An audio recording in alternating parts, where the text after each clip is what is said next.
Baik, saudara, beberapa saat sebelum insiden pembakaran wanita di Sorong terjadi, pihak kepolisian setempat sempat mendapatkan laporan terkait kejahatan.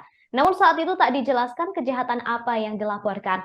Saat anggota Polsek tiba di lokasi, warga melaporkan adanya penculikan anak oleh seorang wanita.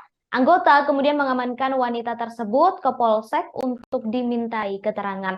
Namun saat baru sampai di depan jalan, ada seseorang yang melempar bensin hingga mengenai seorang anggota polisi. Masa yang tak terima korban akan dibawa ke kantor polisi, kemudian mengamuk bahkan mengancam akan membakar polisi jika menghubungi anggota lainnya. Masa kemudian membakar perempuan tersebut.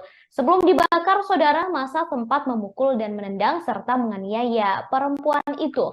Menurut Adam Erwindi, Babin Kamtipmas sempat mengamankan korban, tetapi kalah jumlah bila dibandingkan dengan massa yang mengamuk.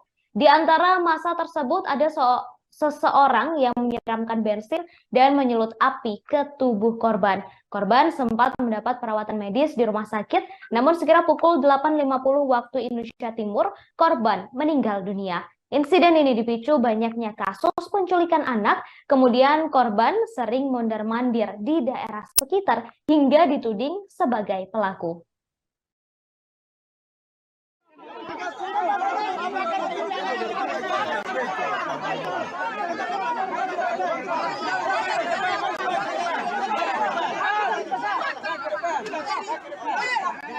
Aduh, boy, kau tu ada anak ni, kau ada anak. Kau ada anak.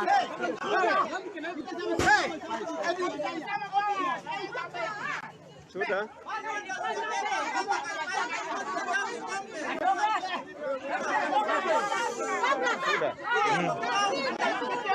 Terima kasih sudah nonton. Jangan lupa like, subscribe, dan share ya.